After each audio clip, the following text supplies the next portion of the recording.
Добрый вечер, или уже, наверное, доброй ночи. Good night. Поприветствовать, I'd like to уважаемые welcome дамы и господа, all of you, ladies and уважаемые gentlemen, коллеги. dear colleagues, И хочу and I would еще раз like once поздравить again всех вас to с праздником congratulate you Великой on Победы. the great Поблагодарить victory наших holiday. I'd друзей, like to thank all зарубежных our партнеров, friends and которые international в эти дни были partners вместе с нами в that Москве have been на with us юбилейных during those торжествах, days чтобы to поклониться commemorate the поколению anniversary, победителей. to bend knee to the Почтим generation of всех, the кто внес victory. свой вклад We в honor общую everybody победу who над contributed to the нацизмом. А это common и victory наши over Nazism, союзники по including антигитлеровской our коалиции, anti-Hitler coalition и воины allies Китая, and и the warriors участники of China антифашистского and the сопротивления в participants of the Европе, anti-fascist бойцы resistance movement in народно-освободительных Europe, движений в the Африке, в Азиатско-Тихоокеанском fighters регионе, from the people's добровольцы из liberation стран movements in Латинской Америки. Africa and С нашими APR друзьями and и Latin America, единомышленниками with our friends нас and объединяет like-minded общая память peoples. и We уважение share к the истории, same к подвигу, memories and подвигу respect героев, paid которые for the сражались за feat of the свободу. true И, heroes конечно, who наша fought for the victory. ответственность за And будущее, definitely за построение более it's our справедливого responsibility for и future, for безопасного building a мира. better, safer and Именно a more вопросы, just от world. которых прямо зависит The стабильное, issues устойчивое that развитие всего determine the мирового stable сообщества в and Евразии и в других sustainable регионах development мира of the global были в community, центре including состоявшихся Eurasia and other двусторонних и regions of the многосторонних world, встреч. Они, were конечно high on же, the agenda of the bilateral and проходили в multilateral особой, meetings that we have had. торжественной, They were held праздничной in a атмосфере, но при festive этом были environment, special исключительно environment, but насыщенными they и were quite содержательными, fruitful and meaningful, наполнены filled темами политической, with экономической political и and economic гуманитарной and повестки. humanitarian Подводя итоги, я issues. хотел бы Taking stock, это сейчас и and I сделать. really would like to do Скажу, this что за 4 now, дня с I 7 want to tell you по that 10 over мая those 4 у days нас from May 7 состоялись to May мероприятия 10th, официальных визитов we лидеров have крупных had стран и official государств. visits of 3 Китайской Народной leaders of Республики, international foreign Венесуэльской states, Боливарианской the People's Republic Республики of и China, Социалистической Venezuelan Республики Republic, Вьетнам. and the Кроме Socialist того, Republic of прошло Vietnam. 20 двусторонних We had встреч с главами 20 стран bilateral СНГ, meetings with heads Азии, of state Африки, from Ближнего CIS, Asia, Востока, Africa, Middle Европы и East, Europe, Латинской and Америки. Latin Всего же в America. торжествах приняли All in участие all, 27 глав 27 государств heads of СНГ, Азии, state Африки, from Ближнего CIS, Востока, Asia, Africa, Европы, Middle East, Латинской Europe, Америки, and а Latin также около America 10 participated, as руководителей well as международных организаций. around 10 Еще heads of 6 international стран были organizations. представлены на 6 высоком more уровне. countries were represented Видим в at таком a широком high участии level. делегаций We believe that зарубежных this стран broad и representation of международных организаций international partners and вдохновляющее international свидетельство community подлинной and консолидации organizations вокруг is a непреходящих testimony, идей и inspiring ценностей testimony of нашей общей consolidation великой around победы. the eternal Признательны ideas, руководителям ideals of 13 our государств, common great которые направили victory. для участия We are в grateful параде to на the Красной leaders of площади 13 подразделения countries национальных who вооруженных сил. sent their Их марш troops and плечом к armed плечу forces с нашими divisions парадными to расчетами participate in the parade. They наполнил общий marched праздник alongside особой our энергетикой, духом troops, боевого which filled братства, this закаленного в годы common сражения. holiday of ours Рад был лично with the поблагодарить spirit of военачальников combat Корейской brotherhood народной армии, in arms. передать And I самые was теплые слова glad солдатам to и thank the командирам commanders of the подразделений Korean спецназа People's Army and Корейской give my best Народно-демократической regards Республики, to которые вместе с the нашими special бойцами troops профессионально, хочу это of the подчеркнуть, Korean добросовестно Democratic выполняли People's задачи Democratic при Republic of освобождении Korea пограничных районов troops Курской области who от формирования Киевского режима. helped us in good faith to liberate the border areas of the Kursk region from the occupation of the Kyiv regime. They demonstrated courage and heroism, and they were highly professional, showing a great deal of mastery and preparedness, and definitely it was a privilege for all the leaders to welcome the main heroes of the victory, I mean the veterans of the Second World War from Russia, Israel, Armenia, Mongolia. I'd like to note that despite the threats and blackmails and handicaps and hindrances, including blocking airways, some of the leaders of European countries have arrived from Serbia, Slovakia, Bosnia and Herzegovina, and others. We know how hard they were pressed. So this is why we really sincerely appreciate their courage and their adamant position and their decision to pay homage together with us to the heroes of the Second World War, the great patriotic war, who fought for their homeland and who fought to liberate and rid the entire humanity of the brown plague without any overstatement. Millions of Europeans and the leaders of countries that pursue sovereign policies remember that. That instills optimism and hope that sooner or later, including building upon the lessons of history and the sentiment of their peoples, we will start moving towards restoring constructive relations with these countries of Europe, including those who today still stick to their anti-Russian rhetoric and blatantly aggressive action against us, and they have been trying, we have seen that in these days, they've tried to speak in a loutish manner with us, using the language of ultimatums. And a true example of equal and equitable relations in the 21st century is our partnership and strategic interaction with the People's Republic of China. The Chinese president was the main guest of the commemorative events dedicated to the 80th anniversary of victory. We have had exclusively fruitful talks, and we have adopted 2 statements on the level of heads of state, and we have inked interagency and intergovernmental agreements on energy, trade, finance, science, and many other domains. As I have said, we have decided that my reciprocal visit will take place in September to mark the 80th anniversary of victory over the militaries Japan.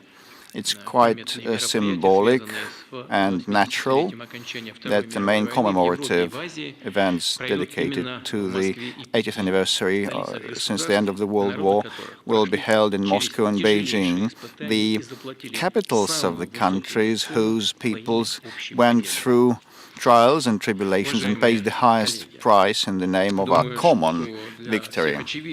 Dear colleagues, I think that it's obvious for everybody that over the talks in Moscow and the meetings in Moscow, we also touched upon the Ukrainian conflict settlement, and we are thankful to all our guests, our friends,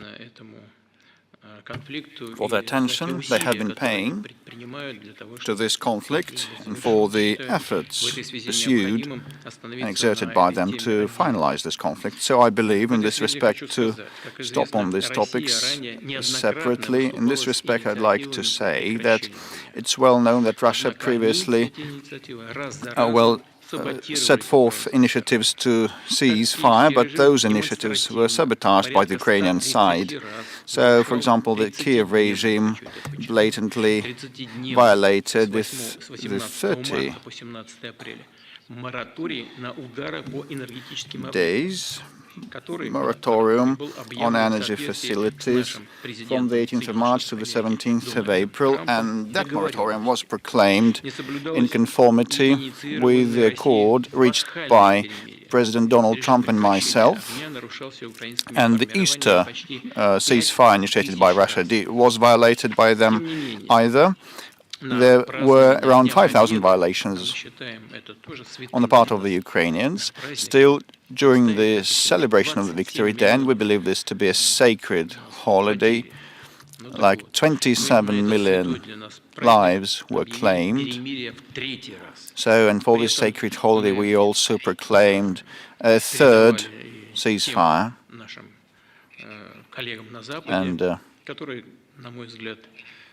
we conveyed to our Western colleagues who, I believe, are in sincere search of ways to settle that. So we conveyed our position to them on the Ukrainian ceasefire on the Victory Day, that we did not rule out an extension of the timeline of the ceasefire, having analyzed what would happen during these several days and upon judging by the response and the reaction of the Kyiv regime. So, what are we observing? What the outcomes are? The Kyiv authorities, as you can see by yourselves, did not respond in any way to our proposal to cease the fire. Moreover, after we put forward our proposal, and that happened on the 5th of May this year, the Kyiv authorities, in the night from 6th to 7th, perpetrated massive attacks with 524 UAVs and some of the missiles, Western-made missiles, and also around 45 unmanned vessels in the Black Sea were applied. Over those 3 days of the ceasefire that we proclaimed, 8th, 9th and 10th, things that you saw accounts of in the media happened, and that was clear from your reports also. 5 targeted, purposeful attempts to attack the state border of the Russian Federation in the Kursk region and in the juncture with the Belgorod region, segments of the border on the days of the ceasefire that we proclaimed. Moreover, in other segments, 36 attacks were perpetrated. All those attacks, including attempts to enter the soil of Russia in the Kursk and Belgorod regions, were repelled. Moreover, our military professionals believe that they had no military significance, and they were based on political grounds only, and the casualties of the adversary were huge. As a result, as I have said, the Kyiv authorities not only turned down our ceasefire proposal, but also tried to intimidate the leaders of the countries that planned to attend the festive events in Moscow. You know, dear colleagues, when I met with colleagues in Moscow, it dawned on me, it occurred to me, I'll share this thought with me. Well, I just figured, whom were they trying to intimidate? To mark and commemorate the victory over Nazi Germany. The point is that those who came to us are not the official position leaders. These are spiritual and character leaders and sentiment leaders, and they're leaders in terms of upholding their own opinions. And who tried to intimidate them?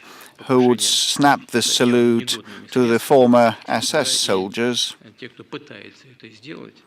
and make national heroes out of those who were the Nazi collaborators in the Second World War times? Well, I think this is an attempt with undue means, unfit means, and those who try to commit that are not up to the mark to their efforts.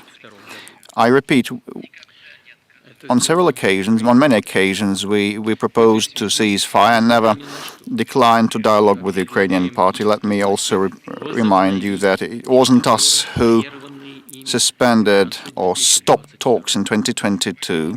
It was the Ukrainian side. And in this respect, against all odds, we proposed to the Kyiv authorities to resume the talks they stopped and terminated in April 2022. I'm referring to direct talks without any preconditions, and we propose to start immediately on next Thursday, on the 15th of May, in Istanbul, the venue that held them before. Well, it is well known that the Turkish colleagues proposed their services to organize such talks, and President Erdogan did a lot to organize those talks in the past. As a result of those talks back then, a draft of joint agreement was prepared and initialed by the head of the Kyiv negotiating teams, but upon the behest of the West, it was thrown into the litter bin. Tomorrow, a phone conversation is planned with the Turkish President Erdogan, and I would ask him to provide this opportunity to hold talks in Turkey. I really hope that he will confirm his desire to facilitate peace in Ukraine, where we are committed to holding serious talks with Ukraine in order to eliminate the root causes of the conflict, to arrive at a enduring, long-lasting peace in the long run, in a long historical run. I cannot rule out that during those talks we will be able to negotiate and come to terms over new ceasefires or truces, real ones that would be respected not only by Russia but the Ukrainian side, and would be a first step to a long-lasting, enduring peace, not a prologue to continuing the armed conflict after re-equipping and rearming and digging trenches and new defensive checkpoints. Who would want such peace? So our proposal is on the table. So now it's up to the Ukrainian authorities and their mentors and their supervisors to decide, and those are guided by their personal political ambitions, not the interests of their peoples. It seems they want to continue warfare against Russia with the hands of the Ukrainian Nazis. I repeat, Russia is ready for talks without any precondition. The hostilities are now ongoing. A war is waged, and we propose that the talks should be reinstated, the talks that were not stopped by us. Those who are peace seekers cannot but support that. And I'd like once again to express our gratitude for the mediation and brokerage to peacefully resolve the Ukrainian crisis by our international partners like China, Brazil, the countries of Africa and the Middle East, and of late, the new administration of the United States of America. In closing, I would once again like to thank everybody who shared those festive events with us dedicated to the 80th anniversary of victory over Nazism. The spirit of solidarity and accord that united us in Moscow during these days will help us build fruitful cooperation and partnerships for the sake of progress, security and peace. And seizing this opportunity, I'd also like to note the huge part played by the media, leading international outlets and TV channels and press members who covered the many hours of these meetings and events, and they did their utmost so that people worldwide could feel the unique atmosphere of these festive days. And I also thank you for this encounter, quite a late one, and everybody is tired, definitely. Thank you very much.